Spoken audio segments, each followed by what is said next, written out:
আসসালামু আলাইকুম। শুভ সন্ধ্যা। সবাই কেমন আছেন? আবার চলে আসলাম নতুন একটা ভিডিও নিয়ে।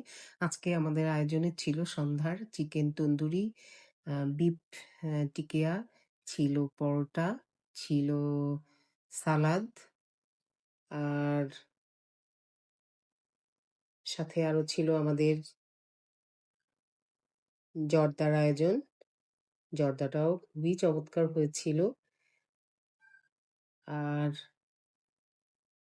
তার সাথে ছিল আমাদের নান, আর নানের সাথে ছিল আমাদের আরো রাজভোগ। এই ছিল আমাদের আজকের সন্ধ্যার আয়োজন। ভিউয়ার্স, আপনাদের আয়োজনে কি ছিল আমাকে জানাবেন। আর ভিডিওটি ভালো লেগে থাকলে লাইকস, কমেন্টস আর শেয়ার দিয়ে পাশেই থাকবেন। আবারও দেখা হবে পরবর্তীতে নতুন কোনো ভিডিও নিয়ে। সে পর্যন্ত বিদায় নিচ্ছি। আল্লাহ হাফেজ।